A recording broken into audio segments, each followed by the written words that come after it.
Welcome to the BCU WILDCAT Football Insider. I'm Lynn Thompson as we kick off the 2018 football season. The Cats kicked it off in grand style in the John Merritt Classic in Nashville, Tennessee, a very tough non-conference opener against the Tennessee State University Tigers. And I'm here with Terry Sims, the head football coach.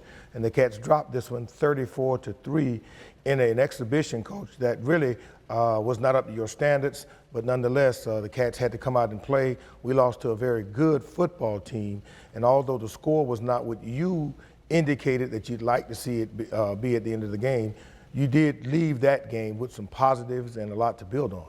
We did. We didn't score the points that we thought we should have scored, and we had 3 busted plays on defense, and they did what any good football team does. They capitalized on those mistakes. When we look at the stats, Coach, there were 3 big stats, and we'll really expand on this as the show progresses, but time of possession, the inability to convert third downs, and also, Coach, we just could not exploit the vaunted defensive line that they had. We couldn't push them around, and maybe that was because of seniority. I know we still got a young offensive line that we're putting together, and they're going to get seasoned as the season progresses. But we couldn't run the ball, and we've got to establish the run, don't we? No question. You can't have a successful football game without running the football. You know, most teams run the ball to set up the pass, and there's nothing wrong with throwing the ball to set up the run, but you have to be able to run the football to finish out games. We did find that you can play with 2 quarterbacks, and you did. And you started David Israel. Let's talk about that. Well, you know, David is a transfer from the University of West Virginia. He came in, learned the offense, and he took control. The last week of camp, he took control of the offense, and the offense was following him, you know, a little bit better. And you know, the thing that I like to see with both of those guys, Akivas didn't take a back seat. He continued to play, but, you know, David just came out the front runner. David opens up the game the first quarter. Later on in the first quarter, you insert Akivas, and he takes it the rest of the way. And what we can see, all of us, is that you've got 2 great quarterbacks who will be playing for the rest of the season. Exactly. We'll have a system that both of those guys will be able to come in and give us what they have. They have different skill sets, and I think both of their skill sets will end up being productive for us down the season. Let's take a look at these 2 guys and their skill sets as we look at the highlights from the season opener in Nashville. Time to go to work now, here we go. It's the fun part, it's the fun part. Takes the snap, puts the belly of Roberson on a stretch out to the left, bounces out near the numbers, and he is buried down to the 35-yard line. A WWE slam. Croft bobbles the snap, airs it out down the right side, and it's almost intercepted by BCU at the 10-yard line. Shotgun snap, keeper keeps Williams out to the right, stiff arms the defender at the 5, the 10, the 15, the 20, the 25, the 30, the 35, the 40, the 45 inside the 50-yard line, and a huge keeper by Akivas Williams inside Tiger territory. Well, I mean, he pulled that off that zone look, and he took off down the sideline, and we know Akivas Williams can run that football. Isby, the running back for Israel in the shotgun, rolls out to the right, good block by Isby. A throw on the run, another sticker-out catch by BCU, slung down in a first down to the 35. Hands it off Roberson out to the right, breaks 1 tackle, and there come a down of Wildcats. 5 different white hats to the football. 4 down lineman for the Cats. Snap, throws a fader out to the right side, 1-on-1, and it is incomplete, broken up by Elliott Miller at the right pylon. 1 at 13, Devon Johnson. Good defensive play that time by the senior, Elliott Miller. Small, but boy, can he cover. 31 tackles last year. Right to Isby. Isby with the blocker in front of him at the 30, at the 35, and he's got a first down near the 37-yard line. Like that a little bit better than dead on the ground. Snap to Williams. Long pocket, airs it out, near side for Malik Jackson, and he catches at the 14-yard line. Jackson down to the 5-yard line as BCU airs it out. Williams to the former Seminole Malik Jackson. Well, I tell you what, Malik Jackson, former Florida State cornerback, wide receiver, looked real good right there, number 6. Woo. Senior, a grad transfer from FSU. Snap, hold, the kick, it's up, it's got the distance, and he connects, steps up, breaks out of one tackle and sandwiched back at the 12-yard line. Now the Cats look to pile him on. Croft back to throw. Pocket squeezes down and he sacks. 2nd and 8.5. Snap to Williams. Play fake throws. Mallard has it from 35 to 40. The 45 to 50 inside Tiger territory down to the 45-yard line. 1st and 10 for the Wildcats. Well, that's a good look. We go to the tight end. Williams rolls to the near side of 1st down. Throws the sideline caught as the receiver hangs on inside the 40. That's Anthony Cruz. He wants to throw, airs a deep pass down the right sideline, one-on-one, and overthrows everybody. Cats bring a blitz up the middle. Croft steps up, gets out of a sack. Croft still jukes the backfield, runs to the near side, and he's taken down the play fake, throws to the middle. Mallard wide over the 35. He's at the 40, breaks the tackle at the 45.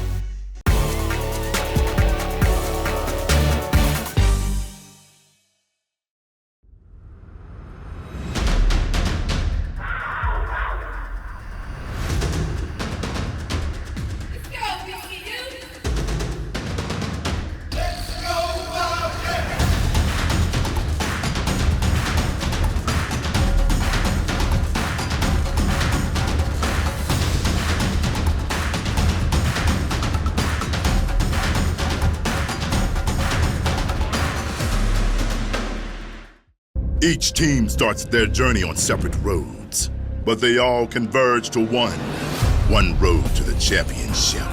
There will be revenge and redemption. There'll be an Aggie and Eagle standoff. There'll be Bulldogs and Bears colliding with Tigers and Spartans. Hornets fighting off Bison and Wildcats rattling the Rattlers. The road has twists and turns, and when it ends, one thing is certain. Only one team will claim the title, MEAC champion. The DNA of Bethune-Cookman comes from the heart of a great woman whose legacy lives on today in each and every Wildcat. I leave you love. I leave you hope. I leave you a thirst for education. I leave you faith. I leave you, finally, a responsibility to our young people. Great leaders always leave something for others to follow. What will you leave us?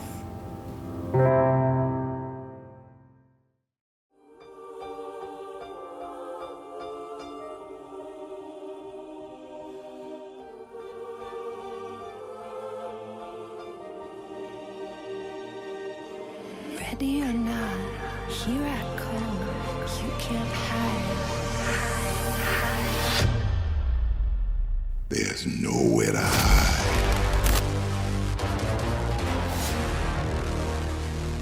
Nowhere to run. It's time to hunt.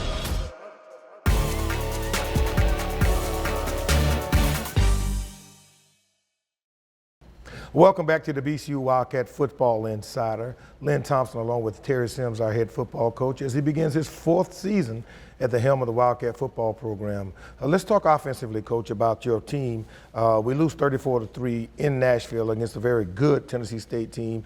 But offensively, you've got some weapons that have yet to really come to the forefront. But there are some that we saw indication that will be about ready to explode. The first that we need to talk about is a tight end that you are unveiling, Taron Mallard, isn't that right? Yeah, and Mallard is a guy, he was with us last year. He played behind Jaquan Loomis, and you know, he really honed in on his craft this spring, and you know, working hard in the weight room and working hard in the film room, and it all showed on Saturday. 3 catches for 52 yards, the longest a 28-yarder, Coach.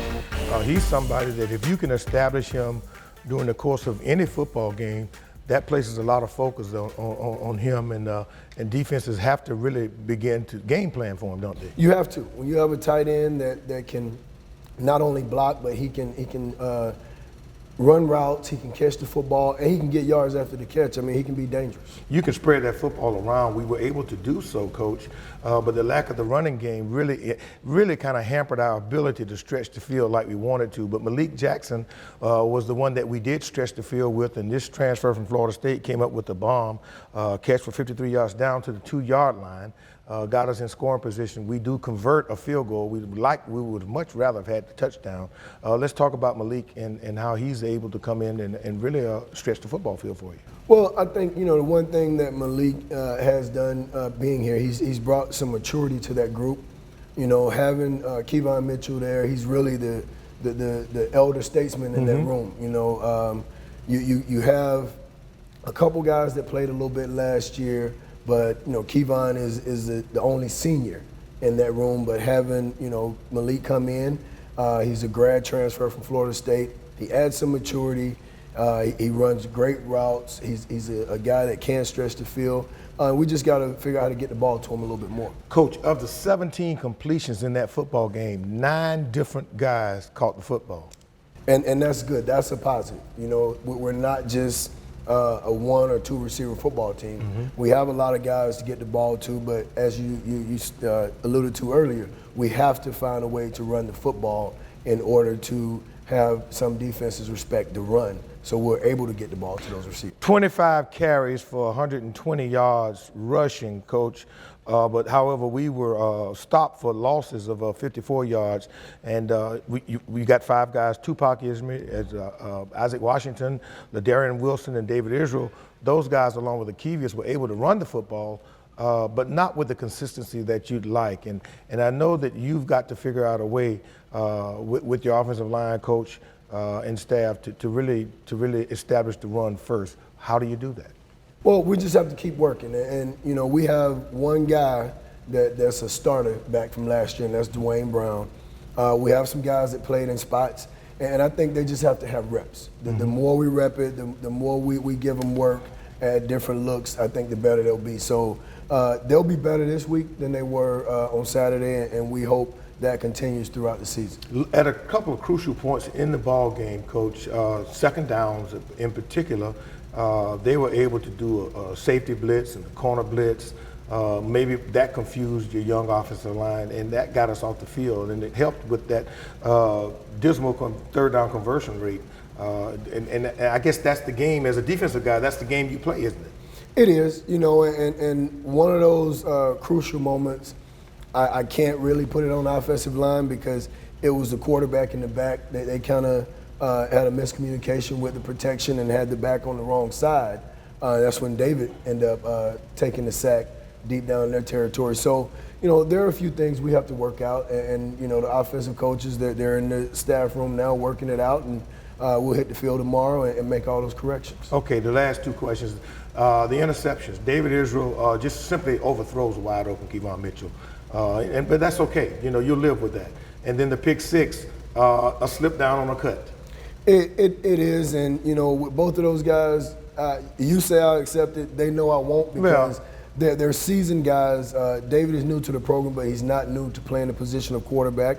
And he ended up making a bad read. And Kevon did the exact same thing. You know, he came out and they rushed the throws, and that's what usually happens when you rush throws. Bad things happen, and you know, you end up giving the ball up. Okay, we'll come back in just a few minutes, and we'll take a look deep into the defensive mindset of the Wildcats as they open the season in Nashville, Tennessee.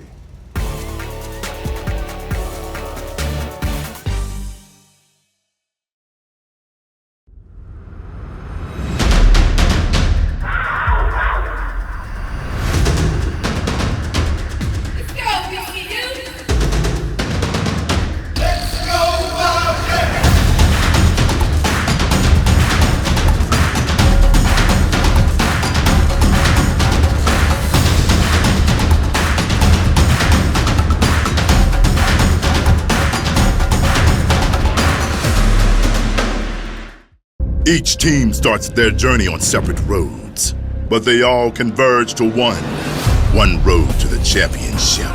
There will be revenge and redemption. There'll be an Aggie and Eagle standoff. There'll be Bulldogs and Bears colliding with Tigers and Spartans, Hornets fighting off Bison, and Wildcats rattling the Rattlers. The road has twists and turns, and when it ends, one thing is certain.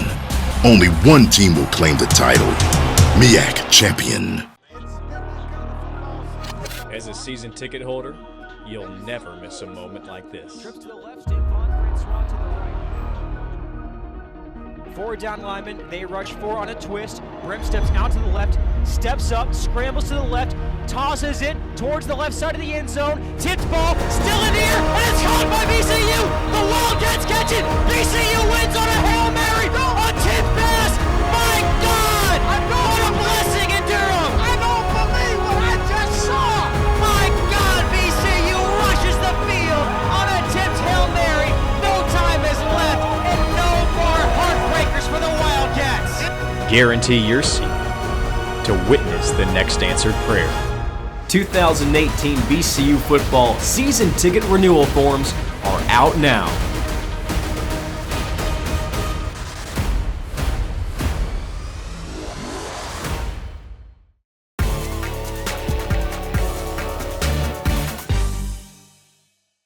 Welcome back to the Wildcat Football Insider. I'm Lynn Thompson, along with Terry Sims, the head football coach.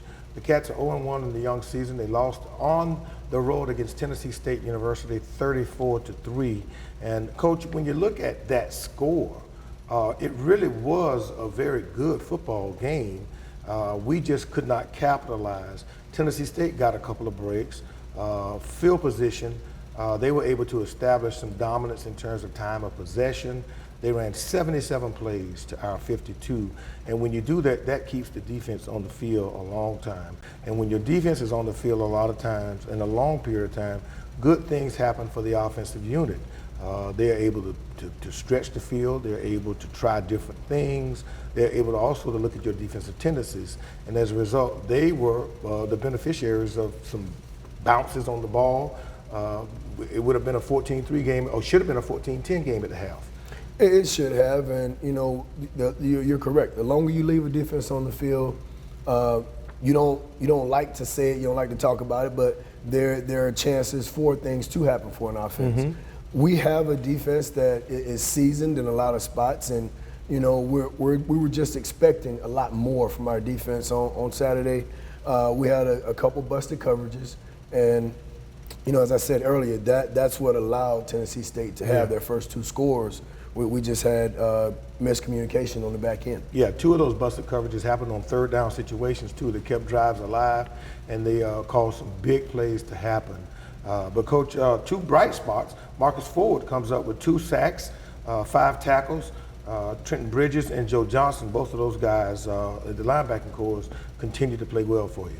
They are. You know, Marcus Ford, you know, Marcus is who he is. He's a guy that he's going to go hard every day in practice. He's out working before practice. He's staying after practice, you know, just working on his craft. Yeah. Trenton Bridges is a guy who's been in our program for a while, and he's finally healthy, and he's doing the things that we always knew he could do. And Joe Johnson is a junior college transfer that joined the program last year, and he did a lot of great things on Saturday. We just have to make sure we get the rest of the defense playing at the level with those guys. What will happen, Coach, and what needs to happen to really get the pass rush? We did have some sacks, but those happened from the end. What's going to need to happen to get the interior linemen to really put the pressure on the quarterbacks going forward? Trust in their technique. Okay. And you know, we have a defensive line coach, I think, that's one of the best in the business. And I think the guys were pressing a little bit on Saturday, trying to make stuff happen instead of just trusting their technique and doing the things their coach should do every day and letting the plays happen that are supposed to happen. How can you tell when that's going on as a head coach, when a guy is pressing and not doing what he's being coached to do? Well, sometimes when you see the ball just explode through the middle of the defensive line and no one touches him, you can tell that someone has played outside of the gap or there's no gap integrity with the linebacker. You know, that's when you see guys that they guess. They think they know where the ball is going and they want to beat the guy to the spot, and they usually guess wrong when they're pressing. So you can see it, you know, and you know your players, you know the guys, you know what they're supposed to be doing.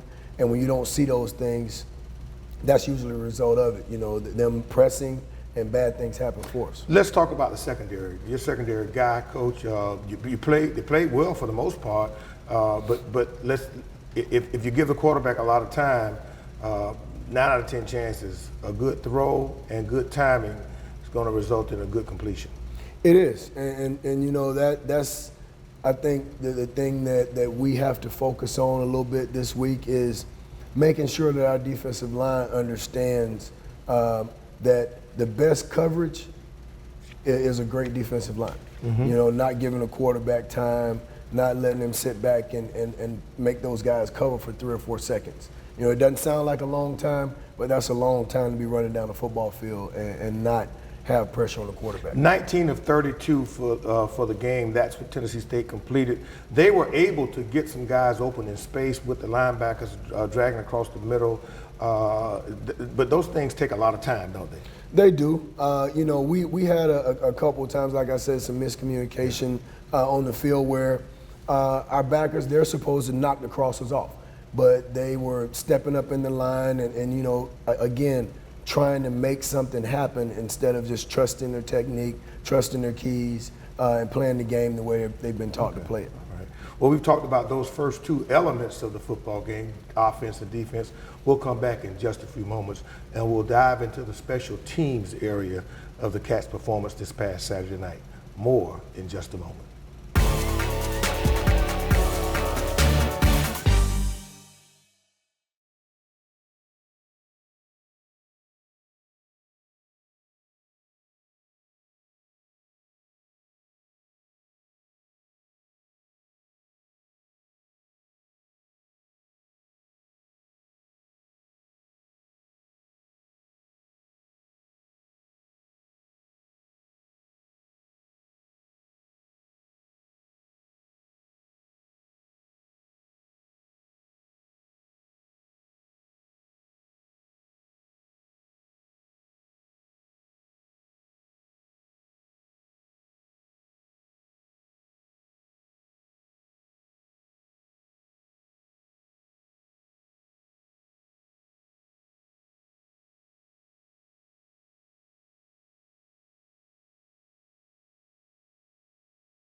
Welcome to the BCU Wildcat Football Insider. I'm Lynn Thompson. This is Terry Sims. We're talking about the BCU season opener against Tennessee State. The Cats lose it 34-3 on the road in Nashville, Tennessee. Coach, we talked about the special teams, offensive and defensive. Now let's kind of go around the league and talk about how good MEAC football is. Let's start with A&T. North Carolina A&T continues to be the standard bearer now in this league. They opened the season with the win against number 3 or 4 ranked Jacksonville State. Then they go on the road this past weekend. The game was postponed from Saturday to Sunday, and they go and they beat East Carolina 28-23. They did, and we actually watched a little bit of that game, and they did a great job. They didn't play outside of who they are. Mm-hmm. They went out and they played a good, clean football game, and they end up, coming out on top. Their kids played hard. I thought Coach Washington had a great plan. He didn't go out and try and do too much with their guys. He just allowed them to play. Okay. Now Howard University goes on the road at Ohio, leads most of the game, and finally loses it 38-32. Another good football team. It is, and we saw that last year, that our Coach London was building a really good football team. Okay. And those guys went in and they played, toe to toe with a good MAC opponent. Let's talk briefly now. North Carolina Central loses in the Celebration Bowl. Only the 4th loss of MEAC team suffers in the Celebration Bowl. They lose to a real exciting Prairie View team, 40-24. We saw that on yesterday. Right, and when you look at the team that Coach Dooley has put together at Prairie View, he has a lot of explosive athletes, and you know, he has a lot of seasoned guys on that team, and they came out, and it showed yesterday. Once they took control of the game, you know, late in the 4th quarter, there really was no coming back. But you could see that North Carolina Central, they're going to have a special football team this year. Absolutely, one of the top ranked teams in our league. Coach, FAMU opens up the Willie Simmons era, 41-7 against Fort Valley in Tallahassee. That's about what you expected, wasn't it? It was. You know, when you look at what Coach Simmons is doing with that program, he did a great job when he was at Prairie View. You can see from the game yesterday, he left a good team there, but he's building something special at FAMU, and I'm just excited to see, you know, what he's going to do in the weeks to come. Morgan loses 36-10 to Towson. Buffalo over Delaware State, 48-10. Savannah State blanked by UAB, 52-0. South Carolina State on the road loses to Georgia Southern, 37-6. But Norfolk State finally gets one off their back. They beat their rival Virginia State 34-13. Right, and I know, you know, Coach Scott is happy about that one. You know, that has been on his back for a whole year, you know, carrying that around. And you know, a lot of people say, well, how can they lose to a Division II team? But there are a lot of really good Division II football teams out there, and you have to go and play well to beat them. And don't think that because they're Division II, they have a lack of talent. No, not at all. And you know, I don't say this lightly, but you know, you can get a junior college player that does not have to graduate into a Division II football program, and they're not allowed to come here. So they have talent at that level. Just a few moments left in this week's episode, Coach. We talk about this coming Saturday. We play Virginia University of Lynchburg in our season opener. We do, and you know, I really would love to see the stadium packed and the fans come out to support this football team. And you know, as we try to get back on track, we're going to work hard to get all these mistakes fixed and get our guys' minds right and you know, get this season started the way it should have. Well, we have no worries about that, Coach. We got all the confidence that you and the Cats are going to rebound, but we have to expect that all of you Wildcat fans will be there this Saturday, 4 p.m. at the newly branded Daytona Stadium. Come out and check out the Cats as Terry Sims and the Wildcats will open up the home schedule against Virginia University at Lynchburg, 4 p.m. For Terry Sims and the Wildcats, I'm Lynn Thompson. We'll see you Saturday.